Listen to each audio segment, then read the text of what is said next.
En esta nueva serie de estudios que se llama Un líder como Jesús, estamos viendo a Jesús como el líder. Casi siempre pensamos en Jesús como el Mesías, el Hijo de Dios, el libertador, sanador, el hacedor de milagros. Pero en esta serie en particular nos estamos enfocando en su estilo de liderazgo y es sorprendente lo que aprendemos. Esta lección en particular se llama Los discípulos de Jesús y estaremos viendo a los 12 que Él escogió para estar con Él. Y estaremos usando como versículo Marcos capítulo 3, versículo 14, donde dice: y estableció a 12 para que estuviesen con Él y para enviarlos a predicar. Notaremos que ese versículo de la Escritura nos da una aplicación doble aquí, del por qué los escogió para que estuvieran con Él. Él los escogió para que pudieran aprender su estilo de liderazgo. Pueden seguir el ejemplo que Él les enseñó en cuanto al ministerio, y luego los enviaría a enseñar. Jesús asignó una prioridad muy alta en cuanto al equipo ministerial. De hecho, esta es una de las prioridades más grandes en su vida. Esto fue lo que Jesús comprendió. Las multitudes consumen una gran cantidad de energía y recursos, pero contribuyen muy poco. Desearía que todo el mundo pudiera comprenderlo, pero mucha gente no lo hace. Jesús sí lo entendió. Así que no pasó mucho de su tiempo con las multitudes, las masas. Pasó la mayoría de su tiempo con sus 12 discípulos, con su equipo ministerial. Él se enfocó en ellos. De hecho, este es un gran contraste en la vida de Jesús. Él continuamente se alejaba de las multitudes. De hecho, 8 veces se nos dice que despidió a la multitud. Sin embargo, en este verso dice que escogió a 12 para que estuvieran con Él. Ese era el enfoque principal de su vida. Y ya que estaba concentrado en edificar a su equipo ministerial, y nunca se dejó intoxicar por la adoración de las multitudes, de las masas, Él nunca dejó que pasara, porque Él no era un político. Y gracias a esto, Él escogió a estas 12 personas para que estuvieran con Él mientras viajaba y predicaba y trabajaba. Y quiero concentrarme en 3 áreas específicas de este equipo. En primer lugar, Él escogió a un equipo joven. Y esto podrá sorprender a muchas personas. Mucha gente no creería que los discípulos fueran tan jóvenes, pero así era. Todos ellos eran hombres jóvenes, todos ellos. Jesús tenía aproximadamente 30 años de edad cuando comenzó a escoger a este equipo ministerial. Y hay un principio de liderazgo que vemos aquí. La gente que se incline más a seguirnos, tenga una inclinación natural a seguirnos, le sea más fácil seguirnos, tendrán unos 10 años menos que nosotros. Y creo que esto tiene mucho que ver con que Jesús haya escogido a un equipo joven. Ni un solo cabello de ninguno de estos jóvenes era blanco. Todos eran hombres jóvenes. Y cuando escoges a un equipo que tiene aproximadamente 10 años menos que tú, puedes tener esa cercanía de entablar una relación con ellos, pero eres lo suficientemente mayor para tener la ventaja de la experiencia. Jesús tenía más experiencia que todos ellos, sin embargo, no existía lo que llamamos una brecha generacional. Por ejemplo, si son 20 años de diferencia, tenemos esta brecha, o si son 40 años como un abuelo, definitivamente va a existir esta brecha generacional. Los discípulos de Jesús, todos eran jóvenes. Y si pensamos, por ejemplo, en el apóstol Pedro, tendría unos 25 años de edad. Puede ser que haya tenido la misma edad que Jesús, pero pensamos que tenía entre 25 y 30 años de edad. Y pensamos que él era el mayor. Creemos que el más joven de ellos era Juan, quien hizo equipo con Pedro. Creemos que Juan tendría entre 16 y 18 años de edad cuando se hizo seguidor de Jesús. Todos los demás se encontrarían en el medio de esta categoría, entre 16 o 18 años hasta 20 o 25. Y esto demuestra cuán jóvenes eran. Y aquí tenemos otra razón. Las personas más jóvenes están más dispuestas a aprender que las personas mayores. Mientras más creces, menos energía tienes, y mientras menos energía tienes, menos quieres aprender. Pero los jóvenes están dispuestos a aprender. Y no solo eso, los jóvenes tienen mayor rapidez para responder y reaccionar ante nuevas ideas y nuevos conceptos, nuevas maneras de hacer las cosas. Y ya que vivimos en un mundo que está cambiando constantemente, a las personas más jóvenes se les hace más fácil adaptarse a un mundo nuevo que la generación más grande. Y creo que todo esto fue determinante en el por qué Jesús escogió a un equipo tan joven para que fueran sus discípulos, aquellos que llevarían a cabo la tarea cuando Jesús ya no estuviera. Y yo creo que podemos aprender de esto, y también creo que es uno de los errores que muchos líderes cometen, que no escogen suficientes personas jóvenes para su equipo, para que pueda sostenerse, así que este equipo muere juntamente con su generación y dejan a la iglesia en una posición nada saludable. Jesús no cometió este error. Quiero mostrarles la segunda cosa que aprendo de estos discípulos de Jesús.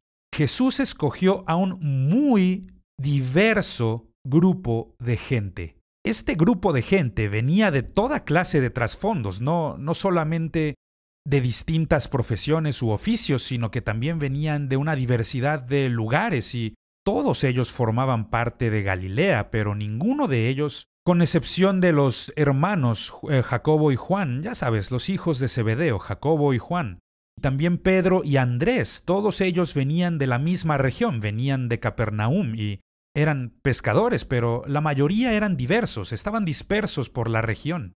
Y también venían de una gran variedad vocacional. Por ejemplo, uno de ellos era recolector de impuestos. Por ejemplo, uno de ellos, llamado Simón el Celote, que su nombre indica que era un activista político, sin duda había estado bastante activo y ocupado, como un celote contra Roma. Y este hombre era un activista político. Así que esta es una gran variedad. Y lo que hace la diversidad es que trae una mayor fortaleza al grupo. La diversidad fortalece al equipo y ayuda a que el equipo logre aún más si pueden aprender a trabajar en equipo y con liderazgo en el equipo. Recuerda, hay fortaleza que proviene de esta diversidad. Uno de los más grandes líderes espirituales de esta generación pasada fue Billy Graham. Él es uno de mis héroes y uno de los hombres que trabajó con Billy Graham por unos 18 años decía: nosotros provenimos de una gran variedad no solamente de razas y de culturas y países, sino incluso denominacionales, diferentes persuasiones religiosas de la fe cristiana. Sin embargo, en los 18 años que trabajé con Billy Graham, nunca escuché a nadie, ni una sola vez, discutir por algún tema doctrinal o teológico, porque Billy Graham era un líder tan grande, era un líder tan fuerte, que nos mantenía concentrados en lo que Dios nos había llamado a hacer en el evangelismo. Eso fue lo que hizo Jesús. Jesús trae a estos hombres de tantos trasfondos diferentes, pero todos trabajaron juntos para una causa común.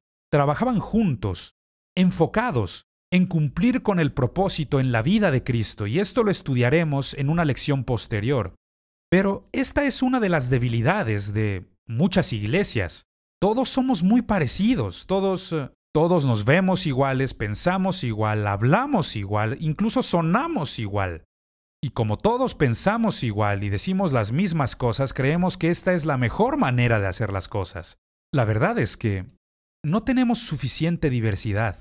Todos somos o muy caucásicos, o muy negros, o todos somos muy latinos, o cualquier cosa, o muy ricos, o muy pobres, o muy educados, o muy iletrados. Todo eso son debilidades tanto para nuestro equipo como para nuestras iglesias, el ministerio en la iglesia. No tenemos lo que llamamos pesos y contrapesos.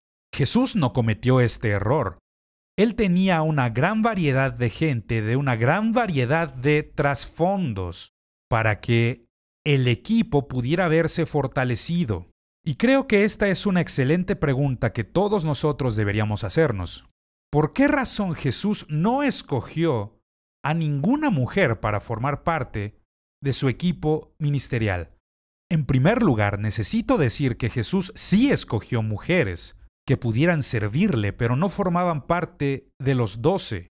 Y encontramos en Lucas capítulo 8 versículos 2 y 3, y vemos cómo se enlistan a algunas mujeres. Y dice que ellas le servían. Es decir, formaban parte del ministerio, pero no formaban parte de los 12 discípulos. ¿Y por qué no? No es porque la mujer sea menos espiritual o no sea lo suficientemente inteligente. No, para nada. Creo que existen algunas razones prácticas por las que Jesús no escogió a mujeres.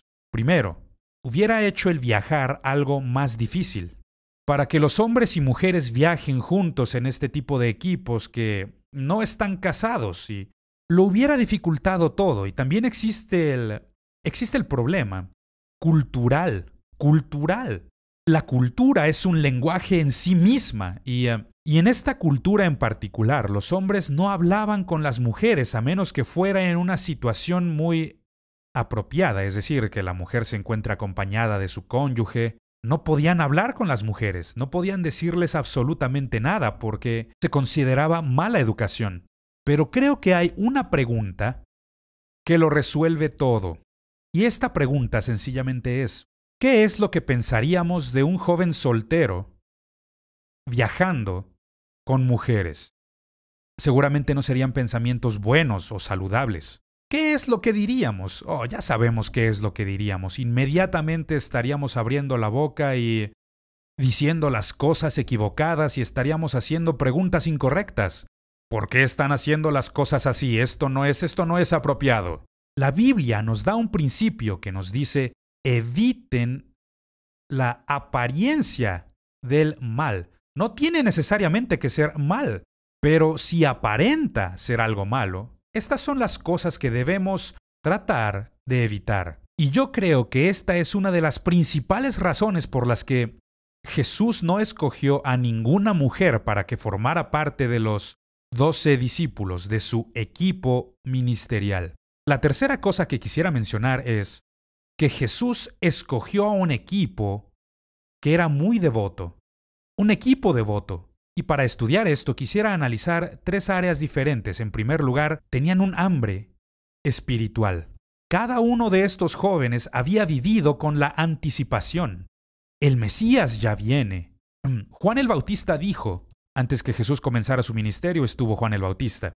Pero Juan el Bautista había elevado la expectativa de todo el mundo cuando la gente buscaba al Mesías. La expectativa estaba hasta los cielos. Porque él decía: el Mesías está aquí, él está aquí. El reino de Dios está cerca, es decir, pueden tocarlo, está así de cerca. Está aquí, ya ha llegado. Así que estos jóvenes tienen un hambre espiritual. Están dispuestos a seguirle, a abandonarlo todo, abandonar sus negocios y abandonarlo todo porque hemos encontrado al Mesías. Este es a quien estábamos esperando. Así que gracias a esto, por completo rindieron su devoción a Jesucristo. Se comprometieron totalmente con Él. El ser uno de sus discípulos significaba pasar todo el tiempo viajando con Jesús. Vas a pasar la mayoría del tiempo lejos de tu casa. Siempre estarás en el camino, siempre estarás yendo a donde Jesús esté yendo, organizando sus campañas evangelísticas masivas y a veces en un grupo más pequeño, a veces solamente con los 12, pero muchas veces habían miles de personas que se congregaban para escuchar lo que Jesús tenía que decir. Y Él necesitará a alguien que ponga orden en esta situación, alguien que pueda controlar a toda esta gran multitud y pueda hacer las cosas. Porque si no se puede poner muy feo. Así que rindieron sus vidas y su devoción por completo a Cristo Jesús. Tanto así que pasaron el resto de su vida sirviendo a Cristo y a su iglesia.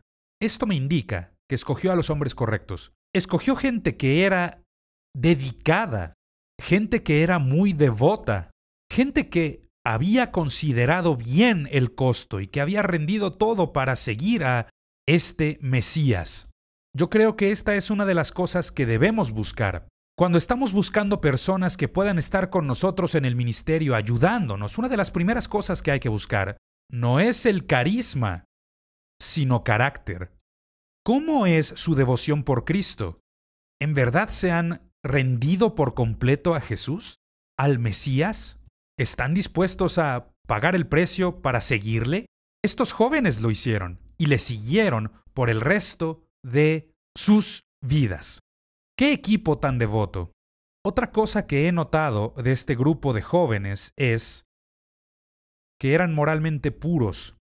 Y yo creo que necesitamos poner especial énfasis en este punto en nuestra cultura actual, porque la sensualidad y la inmoralidad son una plaga, son una tremenda plaga en nuestras iglesias.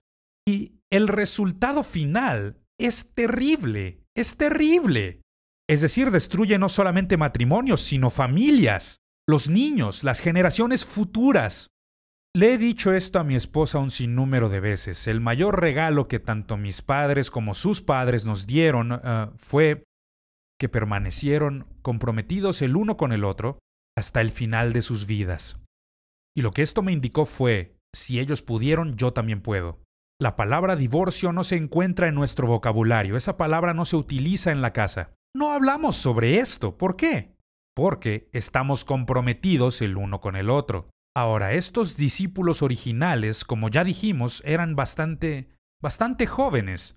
Eran hombres muy jóvenes y estaban en una etapa de la vida en que las hormonas estaban a todo lo que daban. Es decir, esta etapa de la vida es una que amplifica la energía. Pero gracias a su devoción por Jesucristo, no existía en ellos ni una sola pizca de inmoralidad. No la encontramos ni una sola vez. No se encuentra en la Biblia, no está en la historia de la Iglesia, ni siquiera en la historia secular. No existe registro alguno al respecto. Y alguien podrá decir, bueno, es la sociedad en la que ellos vivían. Y puede ser, algo de esto pudo haber sido influencia de su cultura, porque sí que existían bastantes barreras culturales, cosas culturalmente inapropiadas. Ya mencionamos la situación de los hombres hablando con mujeres en espacios públicos, eso no se podía hacer. Así que existían ciertas influencias culturales que estaban sobre ellos, y esto es verdad. Y creo que parte de ello también era su devoción personal. Pero no importa lo que sea, tenemos que darles el crédito. El crédito de haberse mantenido moralmente puros por el resto de sus vidas. No solo durante los 3 años que estuvieron viajando con Jesús, sino por el resto de sus vidas. No existe el más mínimo rastro de inmoralidad en contra de ellos. Que Dios nos ayude el día de hoy. ¿Cómo necesitamos un avivamiento de pureza moral en la iglesia el día de hoy? Pienso muchas veces que necesitamos gente como les mencionaba antes. Uno de mis héroes es Billy Graham. Y Billy Graham alguna vez dijo, ¿adulterio? No, jamás. Decía, prefiero morir antes que cometer adulterio. Ese es el tipo de devoción que necesitamos. Y ese es el tipo de devoción que va a mantenernos moralmente puros, viviendo en este mundo que está tan torcido y sensualizado y réprobo, y que yo creo que esta es una de las razones por las que el mundo idolatra tanto a la sexualidad, y es porque el sexo es una fuerza muy poderosa. Pero esa no debe ser la fuerza que controle tu vida. Y no lo era así en la vida de estos 12 discípulos. Este no era el poder que controlaba sus vidas, sino el poder del Espíritu Santo era el que controlaba su vida. Ellos habían rendido su devoción completamente a Jesús. Y gracias a esto, fueron capaces de permanecer moralmente puros. Hay una tercera cosa que veo respecto de su devoción y me sorprende. Ellos estaban dispuestos a morir por lo que creían. Y he visto cómo esto se ha erosionado en nuestra cultura actual. Recuerdo bastante bien que durante el tiempo de las elecciones presidenciales, hace algunos años, un hombre que se acercó conmigo y me habló personalmente y me dijo, vota por tal candidato, y lo llamó por nombre. Y me decía cosas como, él nos mantendrá a salvo y él nos mantendrá bien. Lo miré a los ojos y le dije, hay cosas que son peores que la guerra. Y vaya si se encendió en ira y contestó y me dijo, no hay nada digno por lo que morir. Y mi respuesta a eso es, si no hay nada por lo que valga la pena morir, no hay nada por lo que valga la pena vivir. Estos hombres no vivieron por esta filosofía. Habían tomado en cuenta el costo de seguir a Jesús y estaban dispuestos a dar sus vidas. Y no solo estuvieron dispuestos a hacerlo, sino que así como Jesús murió por nosotros, todos y cada uno de estos discípulos originales, de estos 12 originales, con la excepción, claro, de Judas Iscariote que falló, y luego Juan, intentaron matar a Juan, pero no pudieron hacerlo. Por ejemplo, la historia registra que le dieron un baño de aceite hirviendo e intentaron matarlo. Y por ejemplo, gracias a la Escritura sabemos que lo pusieron en la isla prisión de Patmos, donde fue que recibió lo que llamamos la revelación de Dios. Pero todos ellos, con excepción de estos dos, murieron por su fe. A Pedro lo crucificaron. Y podríamos enlistarlos a todos ellos y cómo murieron por la fe en Cristo Jesús, por la fe en Jesús. Que Dios nos ayude. Vivimos en un mundo, en una sociedad en la que la gente ya no se compromete con nada. Y tenemos a tanta gente que se ofenden por cualquier cosa y dicen, bueno, pues si aquí no funciona, busco otra iglesia. ¿De qué estás hablando, buscar otra iglesia? La Biblia es muy clara al respecto. En 1 Corintios dice que Dios ha plantado en la iglesia. Es decir, debemos estar en la iglesia en que Dios nos puso y debemos permanecer fieles a eso. Y no permitir que cualquier brisita que sople o cada vez que alguien nos lastime haga que nosotros quitemos nuestras raíces y nos vayamos a otro lado. Estos hombres fueron fieles incluso hasta la muerte. Ese fue su compromiso con Cristo. Con razón lograron cambiar al mundo. Con razón lograron marcar esta diferencia tan grande. Porque estaban comprometidos por completo a su fe en Cristo Jesús. Que Dios nos dé gente así el día de hoy. A nosotros como líderes, escoger discípulos que estén totalmente comprometidos para seguir a Jesús. Esa fue una de las decisiones que tomé siendo un joven cristiano, un joven creyente. Que Cristo dio su vida por mí. ¿Cómo puedo yo entregar algo que sea menor? Por Él. Él murió por mí. Yo viviré por Él, incluso si eso me lleva a la muerte. Sí, Señor, hay ciertas cosas por las que vale la pena morir. Y estos 12 hombres estaban comprometidos y fueron fieles incluso hasta la muerte. Fueron lo que Jesús dijo. Nadie va a luchar en una guerra a menos que tenga en cuenta el costo. Nadie construye una casa a menos que se siente y piense sobre lo que va a costar. Porque si empieza a construir el edificio y no termina, la gente se va a burlar de él. Y dirán, mira, fue capaz de empezar, pero no pudo terminar. Pero esto no fue así con estos 12 discípulos originales. Estaban totalmente comprometidos con la causa de Cristo. Ahora, para concluir con esta lección, hay una historia que ocurrió hace algunos años, cuando Ronald Reagan era el presidente de este país. Hubo un terrible ataque suicida y de hecho fue la primera vez que escuchamos al respecto, por lo menos en los medios del mundo occidental. Y si mal no recuerdo, fueron unos 242 soldados que murieron en ese ataque en Beirut, Líbano. Un sujeto, un suicida con una bomba y un camión lleno de explosivos manejó hasta allá y detonó los explosivos y quitó la vida a más de 200 soldados. Y esto fue un desastre nacional que el Congreso llamó al general que estaba al mando de estos soldados para que regresara a Washington y diera un reporte y le preguntaron tantas y tantas cosas y le decían, ustedes son la mejor fuerza de guerra en el mundo. ¿Cómo pudo pasarles algo así?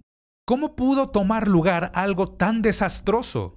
Cuando tienen todo el equipo militar más sofisticado del mundo y a los soldados mejor entrenados en todo el mundo. Y esta fue la respuesta del general. Y esta respuesta es grandiosa y verdadera, y la cito. Nunca estaremos a salvo de un hombre que esté dispuesto a morir por lo que él cree. Fin de la cita. Y creo que esto es verdad. Eso es verdad. Y de hecho, eso es lo que busca el mundo el día de hoy. Nuestro mundo busca gente que pueda creer lo que dicen que creen, que no son frágiles y que no son como el como el viento que en un momento sopla en una dirección, después sopla en la otra, sino que tienen total compromiso con lo que creen. Esa es la gente que cambia al mundo. Así fue en tiempos de Jesús. Y estos 12 hombres que Jesús escogió, los escogió correctamente. Se hizo rodear con un gran equipo que era joven y vibrante, un equipo que era diverso, que venían de todo tipo de trasfondos y que tenían diferentes pensamientos e ideas, pero que los moldeó para que fueran una sola fuerza para esparcir las buenas nuevas del Evangelio de Cristo Jesús. Y luego fueron un equipo devoto, completamente devotos a la causa de Cristo, de tal manera que estuvieron dispuestos a dar sus propias vidas por Cristo. ¡Wow! Yo quiero ser parte de este grupo. Yo quiero ser un discípulo de Cristo Jesús. No me interesa sentarme en las gradas y ser solamente un espectador, viendo cómo la vida nada más transcurre. No me interesa para nada. Quiero estar en el campo. Quiero sudar la camiseta hasta no poder más. Quiero ser un hombre de acción. Quiero formar parte activa de todo esto. Quiero formar parte del equipo. Si bien ya no soy joven como alguna vez lo fui, pero estoy agradecido de haber dado mi vida a Cristo cuando era joven y que he sido capaz de mantener todo esto por la devoción que tengo por Él. Quiero retarte el día de hoy. Haz el compromiso de seguir a Jesús, sin importar el costo. La vida va a costarte algo. No lo desperdicies en tonterías. Da tu vida por algo que tenga valor. Conviértete en un discípulo de Cristo Jesús. Y yo te garantizo, nunca te arrepentirás de esta decisión. Que Dios te bendiga.